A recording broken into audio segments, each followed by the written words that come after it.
kumbuka imekuwa ni mechi ya kuona tena zaidi. Timu ici irakinyanirie mikwanjo ya penalty thutha wa kuma draw ya kufunga na bao 2-2 thiini wa ihinda ria ndagika 90.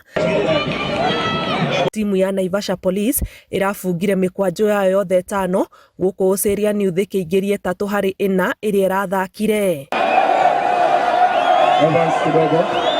Mbĩtĩka ici iria cianjĩrĩirie mweri wa kerĩ mwaka ũyũ irarĩ ikereka-inĩ rĩa kerĩ na nĩ itũgĩrĩtio nĩ gũkũrana taranda na kũrũnga mĩgendere ya andũ ethĩ gĩcigo-inĩ gĩkĩ kĩa Naivasha. Kama hizi zinasaidia vijana because unaona wanakuwa occupied.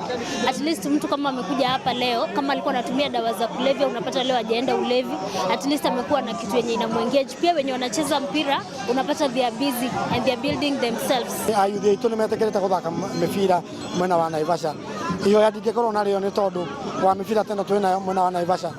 Kwĩna irabu nyingĩ mũno thĩinĩ wa bũrũri ũyũ witũ wa Kenya, no tũmwĩhoe mwĩyumĩrie kũ invest na mũbira na gũcaria athaki mwena wa Naivasha. Rĩrĩa borithi marathaka na raia twĩna utangamano mwega na nĩ ũrona raia nĩ rakenerera maũndũ maya. Mũthenya wa ũmũthĩ ndũgwetagĩra kuona atĩ borithi mafunga wone raia magĩcangiria no wone nĩ ũndũ wa mũthako ta ũyũ rĩ the other part kana mwena ũrĩa ũngĩ wa mũborithi nĩ ũrathiĩ kuonekana Naivasha na njuge ĩyo nĩyo ndeto tũrenda tondũ aya nĩ brothers citũ nĩ our sisters na no aciari aitũ twĩnao gũkũ station-inĩ. Naivasha Police champion. Naivasha Police ĩinũkĩtie ciringi 200 na gĩkombe. Oceria nĩ gĩikia mondo 150 na gĩkombe. Langu ni kupeana ile zawadi.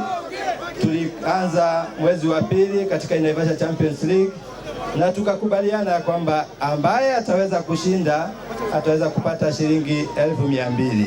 Kwa hivyo tuko hapa ndio tuweze kupeana hiyo zawadi kwa the champions. Harĩ mbĩtĩka cia airĩtu, FC 105 nĩwe ratugirwo njorua thutha wa kũhota Kamere Queens na bao 2-0 gũkũ ligi-inĩ ya Conference. Plantech nĩwe tugĩtwo njorua thutha wa kũhota Aquila na bao 1-0. Nĩ Inooro iharo-inĩ kuma Naivasha kaunti-inĩ ya Nakuru. Njĩtagwo Ani Ngigĩ wa Nyamũ.